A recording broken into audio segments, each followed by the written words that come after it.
Section 17 of Weird Tales Presents Mad Science. Read by Ben Tucker. Weird Tales presents Mad Science.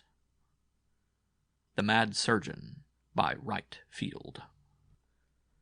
There was nothing complicated or unusual about my case, Dr. Shelton assured me. It was merely the old story now written daily into the pages of innumerable lives that my appendix, never of any value to me, had suddenly become a menace to my life, and therefore, like any other obstruction to health and happiness, was due to be removed with promptness and dispatch. There had been several recurring periods of severe pain in the region of the offending organ, but it was so far diminished that I was a little doubtful of the urgency of the case, and might have demurred to the point of blank refusal had I been under treatment of a stranger. But I had every confidence in my physician, who had been the unfailing port of shelter in every storm of sickness that had assailed my family since my earliest recollections. He had carried me through measles and typhoid and diphtheria, saved my mother's life at least twice, and prevented my father from undergoing a serious operation against the judgment of several other doctors, pulling him through in fine shape. So I believed him when he said the operation was necessary, but that there was no danger with the efficient and sanitary present-day methods and the well-equipped hospital at my disposal. "You will probably emerge a younger man than you are," he said smilingly, a remark that came back to me afterward. So I yielded to his superior judgment, as I had always done, placing myself wholly at his disposal. It meant only a small incision and 10 or 12 days in bed, I comforted myself. So I found myself being trundled into an elevator and stretched upon a tall wheeled wagon, with a pretty, womanly nurse at my head. In spite of my predicament, my eyes kept seeking her face. I had never really cared for any woman, though I was nearly 30 years old, and it struck me, as she smiled encouragingly down at me, that here was one in whom, on closer acquaintance, I could take a real interest. Her cap was as becoming as her smile, but it was a certain strong womanliness and dependableness in her countenance that elicited my admiration rather than any perfection of outline or coloring. I hoped it would be my good fortune to remain under her care while in the hospital, and I remember wondering, whimsically, if I wouldn't be the better off for remaining 3 weeks instead of the conventional 10 days. My father was with me, also, but when the elevator arrived at the door of the mysterious region known as the surgery, he was left outside, to his relief, I am quite sure. I had never had occasion to take ether before. I felt a faint curiosity to know what the experience would be like, but this was speedily overcome by a livelier anxiety concerning the various uses of the glittering assortment of surgical tools quite frankly displayed on a glass table near the one upon which I was placed. I raised my head to examine them more closely, feeling a crawling sensation at the pit of my stomach as I wondered which particular instrument was going to sever the tissues of my own flesh within the next few minutes. At that moment my pretty nurse withdrew, to be replaced by one of a very different type, swathed from head to foot in white. Dr. Shelton now entered the surgery, accompanied by a brother physician, both looking strangely inhuman with their bare arms and shoulders, close-fitting white garments, and heads so bandaged in thin white cloths that little more than the eyes were visible. Once or twice lately I had noticed something odd about my doctor's eyes. He had those large, somewhat bulging, agate-colored orbs that can stare at you so effectively and persistently, and at this moment they gave me a sensation that I can only describe as fear, as he leaned over and gazed into mine for an endless moment. His voice, when he remarked conventionally but pleasantly, "Well, old man, how are you?" held an accent of sympathy that, for the first time in my acquaintance with him, had what I fancied an insincere ring, as if his mind were not on them, and the strange look in his eyes held me again. They seemed to gloat over my condition, over my helplessness, and as he rubbed his hands together in a characteristic way he had, I thought his fingers were twitching for the knife, and itching to get about the busyness of dissecting me. I saw no reason why I should have this hallucination, if that was what it was, because I had not even yet smelled the ether, and I had loved and trusted Dr. Shelton for years. But as he turned away and his brother surgeon attempted to force the white cone down over my face, gently but firmly, I tried with all my strength to push it aside and to cry out, "Look at the doctor's eyes! He is going to murder me! He is going crazy!" I think I succeeded in muttering the words, muffled by the object that was shutting out my breath and obscuring my vision. But if I did, no one heeded them, and the next moment I seemed to be floating in a great sea of white light, a nebula of tiny, sparkling points, with a sweetish, sickening odor in my nostrils, and an overpowering necessity of swallowing while a voice somewhere at a great distance urged me to take deeper breaths. And yet through it all Dr. Shelton's great, bulging agate orbs burning into my own, and growing larger and larger. I knew nothing more for a space of time that might have been long or short. I had no means of measuring it. But presently I came to myself at what was apparently the touch of a finger on my bare eyeball. The cone seemed now to have been removed, and the whole room was quite clear to my vision. That is, so much of it as was in line with my eyes. There was no one else in the surgery except the two doctors and the nurse with the hard, sharp features and granite lips, the spareness of her profile perhaps accentuated by the tight arrangement of bandages confining every strand of hair. I tried to raise my head to observe Dr. Shelton's movements, but found to my horror that I could not move a muscle, not even so little as was necessary for the flicker of an eyelid. You can imagine my anguish of mind when he raised himself, a moment later, from the table whereon I had seen the instruments, with a gleaming scalpel in his hand, and bent over my bared abdomen, having for one terrible moment fixed his wide gray orbs on mine with nothing less than a triumphant, fiendish, gloating glare. There could be no doubt of it. The man was mad, stark, staring mad, and I, one of his best friends, lay there, inert, helpless, unable to speak or move, about to be murdered, perhaps dissected like a dog. Why did not one of the others see it? I tried to look at the nurse and the other doctors pleadingly, but they betrayed no answering gleam of intelligence. Indeed, they merely glanced carelessly at me now and then during the horrors of the operation that followed, apparently having eyes only for the scientific side of the thing, regarding me as a thing upon which to wreak any experiment that entered their heads. The pain that followed the use of the knife upon my flesh was sharp, yet it was negligible compared with my mental suffering, for I knew now that a madman in the guise of a reputable and responsible physician was taking my precious life into his hands as nonchalantly as he would eat his breakfast. That the others could look on so callously added to my horror. Would one of them notice if he made a false move, in time to save my life? Or would he be so sly about it that they would not know it if he did?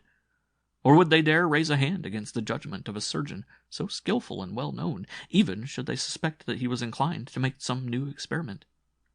For I feared nothing so raw as his cutting me up before their eyes. There were 100 ways in which so knowing and experienced a master of his craft might put an end to my life without arousing suspicion, unless the onlookers had some reason for watching him closely. The sly opening of some internal vein, the delicate... But here Dr. Shelton straightened up, having done whatever he would with my internals, tossing aside something with the muffled remark, "In another day it would have bursted." And then came the painful process of sewing up the lips of the incision. Although I could see and think with agonizing clearness, I seemed unable to comprehend the idea of time. It was as if time had no beginning, middle, nor end, like eternity itself.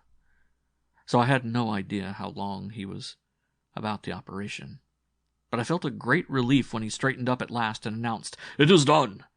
He came to my head then and stood looking down at me for a long time. An endless time.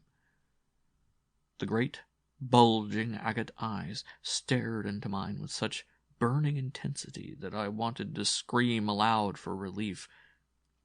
But I was to all intents and purposes dead, except the seeing, thinking, hurting part of me, and felt that, after all, movement is life, whatever we may prate of the soul, of the spiritual, intellectual, emotional sides of our natures. The other doctor joined him and pressed the tip of his finger cruelly against my unmoving eyeball. "Entirely under still," he announced, and Dr. Shelton nodded with apparent satisfaction. "And now?" The latter's clarion tones rang through my inner consciousness like the tolling bells of doom. "Now for the real operation."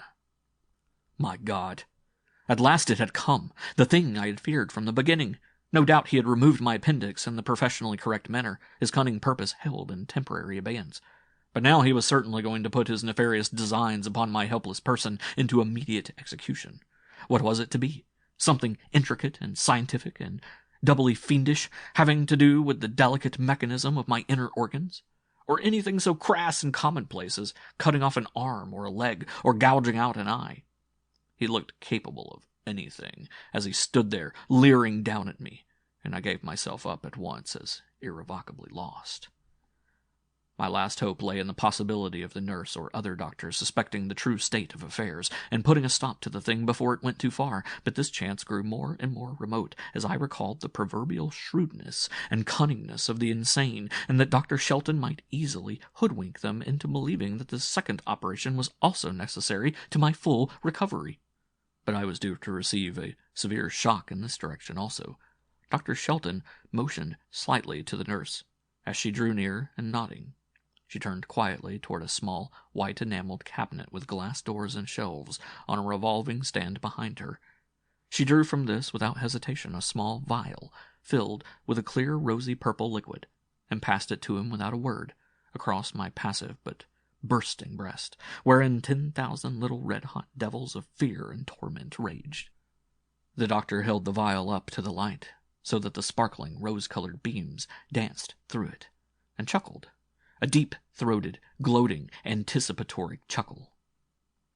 "At last, I have the chance to try you out, and to demonstrate beyond doubt your efficacy," he chortled. Of course, I could see the faces of the other occupants of the room only as they incidentally entered the limited circle of my vision, so that I could not immediately know what effect this statement, startling in its crude frankness, had upon his two auditors. But he went on in a confident tone, still caressing the fatal bottle, pregnant with so many possibilities of horror to me. Might it not be a slow and insidious poison he wished to experiment with, 1,000 times more horrible than instant death? "Of course, I have explained it all to you before, and we have tried it out on several animals, including man's nearest prototype, the ape, in all of which it ran true to form. But this opportunity to try it on a human being is priceless. I have chosen this man because we are intimate friends, and I will therefore have the better chance to watch its hourly and daily effect. Once I have demonstrated the value and efficiency of this drug beyond doubt and cavil, my fame in the world of medical science is assured. I have spent the best years of my life in perfecting the discovery, and have dreamed night and day of putting it to practical use for the benefits of man. Many have I besought to lend themselves to the glorious task of demonstrating to mankind my theory, but all have selfishly refused. I cannot see why. There is something positively fascinating in the idea. Think of it, my friends. Perfect, sparkling, radiant health, undiminishing youth and energy. The halting, as it were, of time itself for a stated number of years, and then the end suddenly, painlessly, with all opportunities of making one's preparations beforehand. How many would be eager for it, or ought to be, once its value were demonstrated beyond doubt? The elderly actress, watching her health go, and her charms fade, and her audiences thin, while in her prime, intellectually, by a few drops of this liquid rosy with promise, she can be granted 10 more years of brilliant, vivacious youth, the only penalty being sure and sudden death at the end, a thing which, with the ordinary chances of life, might take her unawares at any moment, or come as the result of painful and lingering illness. The feeble, bald old man in love with the beautiful young girl for whom he would give his life. This potent elixir will give him 5 or 10 years of youth and happiness. The invalid, dragging out a suffering existence in the wheelchair, has but to have it injected into his heart to be granted a comparatively short but free and healthy life, with miraculous strength and vitality, and youth itself renewed with all its hopes and ambitions. I only wish," his voice dropped a bit here, while his tone, hitherto triumphant, had become a bit regretful, "that it were possible to make the lease of life longer, but so far 10 years must be considered the limit. No system will longer withstand the terrible strain put upon it. The energy and vigor which should last a healthy man 70 years, drained out as it were in a brief, concentrated period. In this case, I shall use just enough to limit the man's life to 5 years from this date, because I am anxious to study the case at first hand, to learn if the end is as sudden and as painless as it is with the lower animals, and if it will fall as planned, exactly on the date 5 years hence. 5 drops, 5 years. This was not the raving of a madman, unless the very coldness of the calculating scientist be madness. And as the other doctor came into my line of vision, I saw him nod, gravely and understandingly, and he, too, had the light of the fanatic in his eyes. As for the granite-lipped nurse, she set about preparing me for this further operation, as calmly and methodically as if I had been only going to have my tonsils removed. There was no longer even a glimmer of hope. They were 3 monsters, leagued together in a common cause, caring no more for me personally than they would have cared for a common street mongrel they were going to dissect, intent only upon demonstrating a cold theory. I grew as icy as death, all my pain numbed under this terrible strain of danger and helplessness, and made a last vain struggle, wholly mental, to break my bonds and speak. I might as well have tried to move with my bare hands the Washington Monument. If only he would grant me 10 years. Even that period looked short indeed to a man of 30, just beginning to value life and having had high hopes of reaching 70. But 5 short winters, 5 sunny summers, and all would be over. And of what value to me would this wonderful elixir be in any case? I was young enough, and usually in good health, and quite satisfied with life as it came to me. Yet this terrible creature granted me 5 years as ruthlessly as if he were planning to kill a beef after fattening it for a number of months. That I should be a martyr to science consoled me not at all, for I cared more for 1 red-blooded year of life than for all the dry-as-dust science in the world. I was vividly aware when the edge of the scalpel touched my flesh. Yet the pain was not so terrible as I had expected, being sharp and quick. The awful sickening moment when my soul was ground to powder beneath the wheels of agony, and I hoped that I was dying under the villain's hand, came when he reached in, with as little compunction as he would have suffered in pulling a beet, and lifted my palpitating heart from its bed. He seemed to hold it in his hands for eons of time, and it beat and quivered and fluttered there. But in spite of my agony, I observed the gesture with which he beckoned the nurse, and the hypodermic needle which she filled from the bottle and handed to him. Then came the sharp sting of the needle entering the heart itself, and for me the whole world swam in rose color, with tens of thousands of flickering points dancing through it, like motes through a sunbeam.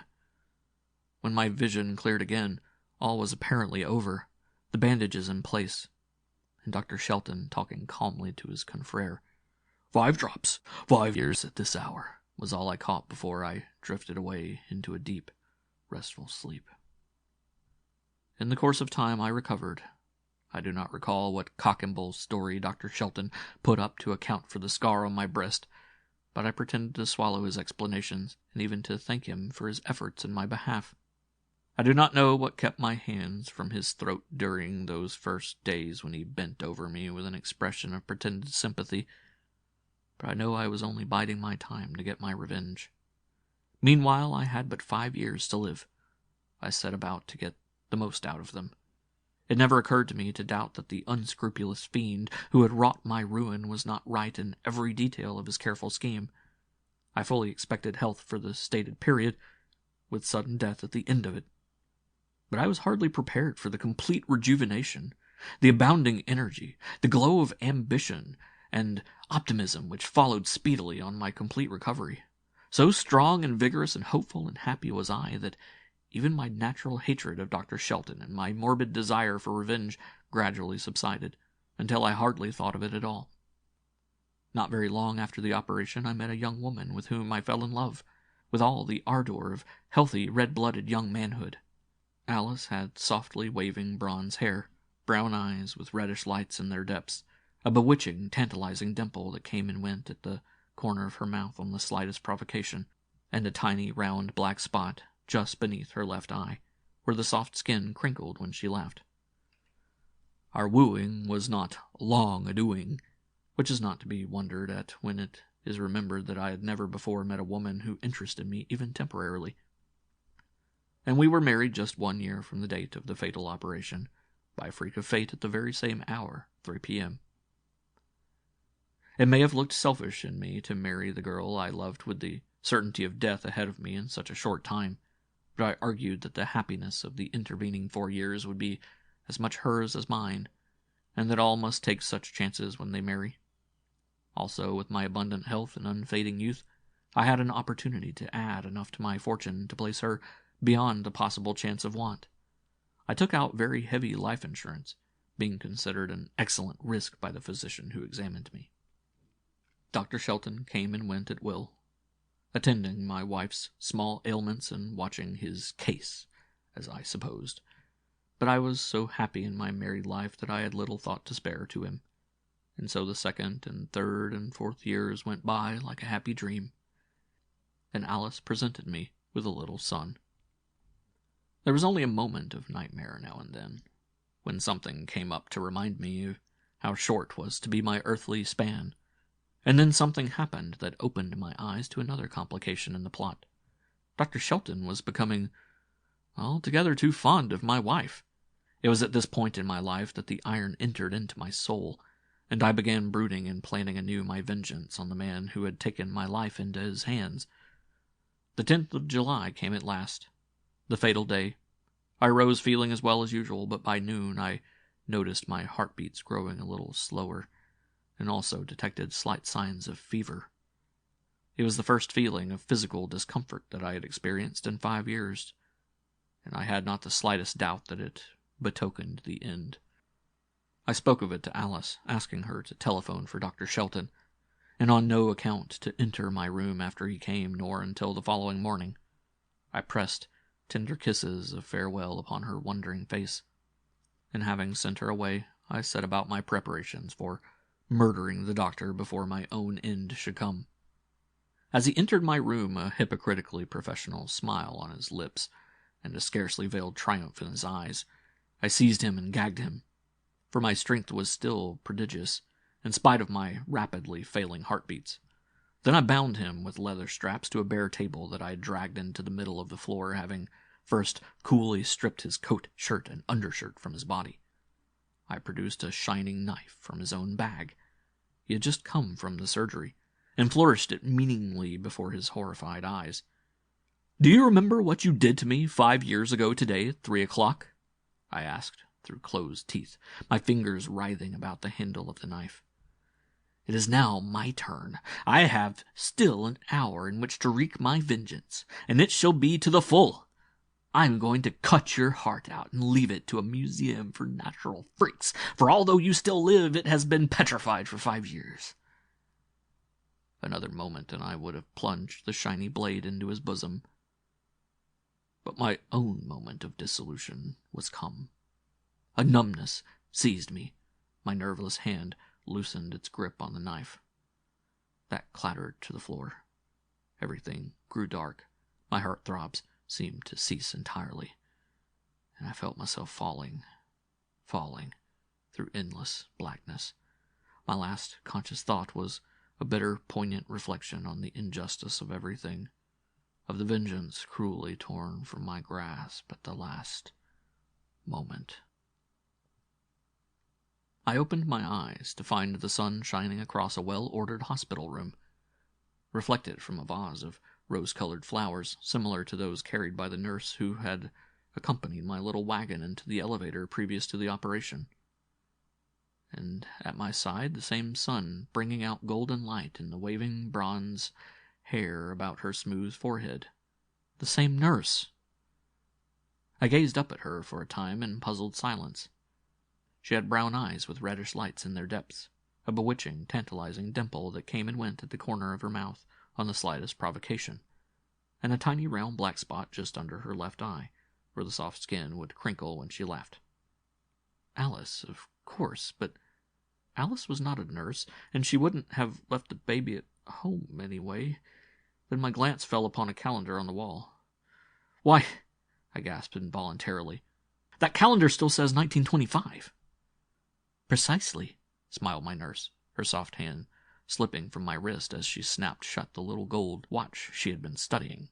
Then she added teasingly, "How long did you suppose you had been under the anesthetic?" 5 years, I answered faintly and somewhat doubtfully. The dimple danced merrily at the corner of her mouth as she smothered a peal of low, silvery laughter. "You were under just a few minutes," she answered, "and I thought that quite long enough." "Where is Dr. Shelton?" I managed to ask after another minute's study. Her sweet face grew grave and concerned, just as I had seen it do 1,000 times in the past 4 years, now fast receding with the things that were not, over the misfortunes of another. "Poor old doctor. You were hardly under the ether when he collapsed. It seemed he had been overworking and a serious fever is setting in. His colleague, young Dr. Strayhorn, knew much about your case and thought Dr. Shelton might not have been entirely responsible when he insisted on removing your appendix without more serious symptoms having set in. So they did not operate after all, but you are to remain here 10 days for treatment, just the same." I gasped. Now, my brain having cleared rapidly, I knew what it was I had seen in his eyes as I went under. Merely the premonitory symptoms of the breakdown brought on by a too conscientious adherence to his duty. And I had tried to murder him. But no, had I? Where were the past 5 years, anyway? I felt a sudden stinging sensation in the center of my breast. Misgivings again seized me. "Alice," I said gravely, "are you sure there was no operation performed?" "Of course I am," she answered. Then a look of remembrance came into her eyes. "Oh yes, I forgot. Dr. Strayhorn thought it a good opportunity while you were so sound asleep to remove that large mole on your chest. You didn't mind, did you?" I shook my head, and then lay quite still, studying her delicate profile. "How did you know my name is Alice?" she asked suddenly. "I do not know," I answered truthfully. And to this day I do not know. We were quite alone. I put out my hand feebly and touched hers to attract her attention. She seemed to have forgotten me in the contemplation of some problem far removed. "Alice," I asked gravely, "will you marry me?" "Certainly not," she answered in a matter-of-fact tone, though perhaps the rose-colored flowers had thrown a brighter reflection on her cheeks. "You've known me less than half an hour." "I have known and loved you for more than 4 years," I answered earnestly. She looked at me in a shocked way and, opening the little gold watch, began counting my pulse again in a professional manner. I turned my head on my pillow with a satisfied sigh at the touch of her soft little hand that had soothed my dreams 100 times in the past, still real to me. Ah, well, of course, she could not be expected to understand until I had a chance to explain. But I was sure of 10 days at any rate, which is quite long enough for the wooing of a man who had been 30 years about beginning it. End of section 17, The Mad Surgeon. End of Weird Tales presents Mad Science.